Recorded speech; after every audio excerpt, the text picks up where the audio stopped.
लेकिन अर्जुन पूछता है, मैं किस प्रकार निरंतर चिंतन करता हुआ आपको जानूं? आप कह भी दें तो भी शायद ही हल हो। मैं कैसे जानूं आपका कहा हुआ? मेरा जानना कैसे हो जाए? उसकी विधि मुझे कहें, उसका मार्ग मुझे बताएं। और हे भगवान, आप किन किन भावों में मेरे द्वारा चिंतन करने योग्य हैं, और मेरी योग्यता को समझें, मेरी पात्रता को, मेरी संभावना को, और मैं किन भावों में आपका चिंतन करूं कि आपको जान पाऊं। यहां बहुत सी बातें। परमात्मा को किसी भी भाव से पाया जा सकता है, लेकिन हर व्यक्ति हर भाव से नहीं पा सकता। सभी भावों से पाया जा सकता है उसे, लेकिन आप सभी भाव करने में समर्थ नहीं हो सकते। आपका कोई अपना भाव आपको खोजना पड़े। आपका भाव, आपका निजी भाव, जो आपका प्राण बन सकता हो, जिसका बीज आपके भीतर छिपा हो, जिसकी आपकी पात्रता हो, उस भाव से ही आप परमात्मा को खोजें तो ही खोज पाएंगे। लेकिन बहुत बार ऐसा होता है, हम दूसरों के भावों से उसे खोजने चलते हैं और तब हम नहीं खोज पाते। न तो कोई दूसरे की आंखों से देख सकता है, और न कोई दूसरे के हाथों से छू सकता है, और न कोई दूसरे की बुद्धि से जान सकता है। अपनी ही भाव की दशा, जिससे परमात्मा का मेल खाए, अस्तित्व से मेल खाए, जाननी और खोज लेनी जरूरी है। हमारी जिंदगी की बड़ी से बड़ी दुर्घटना यही है कि हमें यही पता नहीं कि मैं किस पात्रता को लेकर पैदा हुआ। बड़ी से बड़ी विडंबना यही है। अगर कोई, हम समझें कि इस जगत का बड़ा से बड़ा अघटनी घट रहा है, तो वो ये है कि किसी को ये पता नहीं कि वो क्या होने को हुआ है, क्या हो सकता है, क्या है उसकी संभावना, बीज क्या है छुपा हुआ उसके भीतर, वो किस चीज का बीज है, वो चमेली का फूल बनेगा कि चंपा का फूल बनेगा, वो कौन सा फूल बन के परमात्मा के चरणों पर चढ़ सकता है। अगर चमेली का फूल चंपा का फूल होने की कोशिश करता रहे तो परमात्मा के चरण बहुत दूर है, क्योंकि चंपा होना ही संभव नहीं है। अगर गुलाब का फूल चमेली का फूल होने की कोशिश में पड़ा रहे तो परमात्मा के चरण बहुत असंभव हैं, क्योंकि पहले तो वो चमेली ही नहीं हो पाएगा, चढ़ने का कोई सवाल नहीं। मैं किस भांति चढ़ूंगा, मेरा होने का ढंग मुझे खोजना पड़े। और एक एक व्यक्ति का अपना निजी ढंग है, वही तो व्यक्तित्व का अर्थ है। एक एक व्यक्ति अपने ढंग का व्यक्ति है, बेजोड़, उस जैसा कोई दूसरा नहीं है। लेकिन हम सब उधार जीते, इमिटेटिव, और हम सब एक दूसरे को उधारी थोपते चले जाते। अगर मुझे भक्ति प्रीति कर लगती है तो मैं अपने बेटे पे भक्ति थोप दूंगा, बिना इसकी फिक्र किए कि वो उसका भाव है। अगर मुझे भक्ति अरुचिकर है तो मैं अपने बेटे पर भक्ति का विरोध थोप दूंगा, बिना इसकी फिक्र किए कि वो उसका मार्ग है। और हम सब एक दूसरे पे थोपते चले जाते, और इतने थोपने वाले हो जाते हैं कि कठिनाई हो जाती। मैंने सुना है एक छोटा बच्चा स्कूल में, उससे पूछा गया कि तू बड़ा होकर क्या बनना चाहता है? तो उसने कहा, क्या बनना चाहता हूं इसका तो मुझे पता नहीं, एक बात पक्की है कि मैं पागल बन जाऊंगा। उसके इंस्पेक्टर ने पूछा कि ये तुझे ख्याल कैसे आया? तो उसने कहा, मेरी माँ चाहती है कि मैं इंजीनियर बनूं, मेरा बाप चाहता है कि डॉक्टर बनूं, मेरा भाई चाहता है कि चित्रकार बनूं, मेरी बहन कुछ और चाहती है, मेरी मौसी कुछ चाहती है, मेरी चाची कुछ चाहती है, मेरे चाचा कुछ चाहते हैं। वो सब लोग कोशिश में लगे हैं अपने अपने ढंग से मुझे कुछ बनाने की। मुझसे तो ना किसी ने पूछा है, ना मुझे पता है। एक बात पक्की है कि अगर वो सब सफल हो गए तो मैं पागल हो जाऊंगा, हो ही जाएगा। और सफल भी ना हो तो भी पागल हो जाए, असफल भी हो जाएं तो भी लकीरें छोड़ जाएंगे। सामान्य जीवन में तो यह हो ही रहा है, उस असामान्य जीवन की यात्रा पर भी बड़ी गहन रेखाएं हम पर छोड़ दी जाती। अब एक मैं देखता हूं कभी कि कोई आदमी जन्म से हिंदू घर में पैदा हुआ है,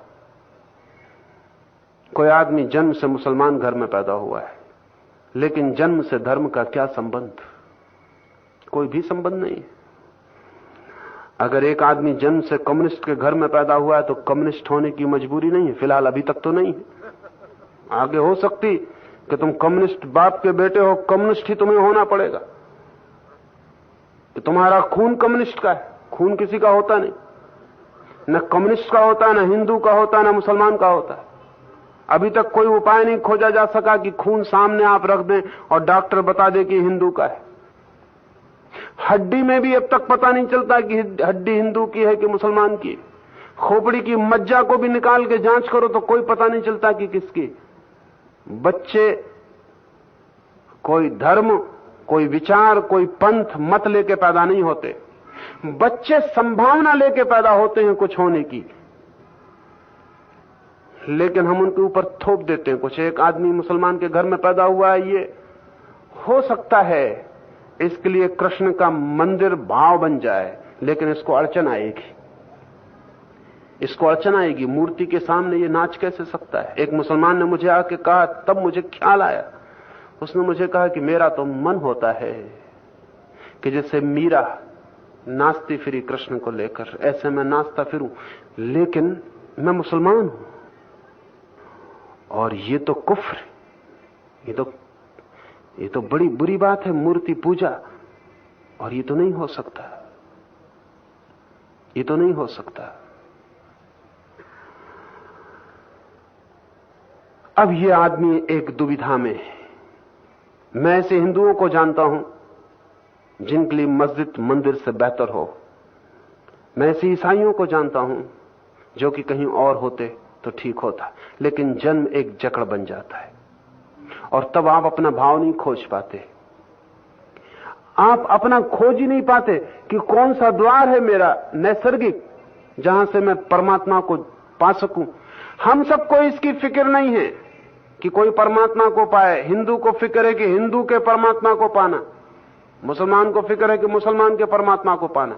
अगर तुमने हिंदू का परमात्मा पा लिया तो उससे तो बेहतर था कि न पाते परमात्मा और मुसलमान रहते, या न पाते परमात्मा और हिंदू रहते, लेकिन मुसलमान का परमात्मा पाके क्यों अपनी जिंदगी बर्बाद कर रहे हो? हमें परमात्मा से कोई प्रयोजन नहीं है। हमारा परमात्मा, अब परमात्मा हमारा तुम्हारा नहीं हो सकता, कोई दो परमात्मा भी नहीं है। लेकिन ये हमारे मन की आज तक की व्यवस्था है। इस व्यवस्था के कारण दुनिया में धर्म के जितने फूल खिल सकते हैं नहीं खिल पाते। इस कारण जितने लोग धार्मिक हो सकते हैं नहीं हो पाते। धर्म तो भावगत है, जन्मगत नहीं। इसे ठीक से समझ लें, धर्म भावगत है, जन्मगत नहीं।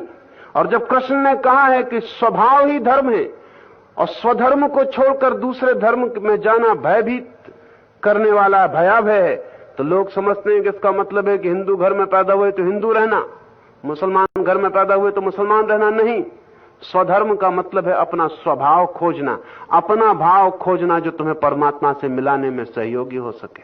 वो व्यक्तिगत ट्यूनिंग है।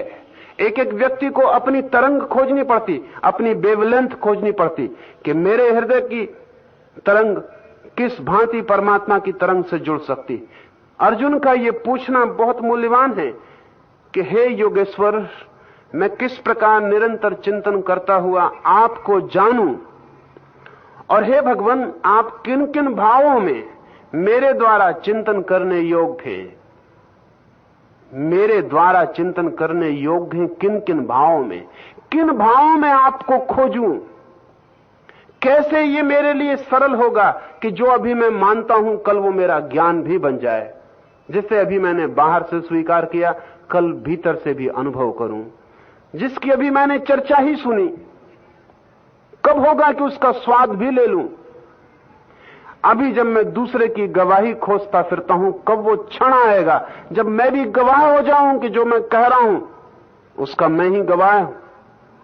तो दो बातें, एक तो किस विधि निरंतर चिंतन करता हुआ आपको जानूं,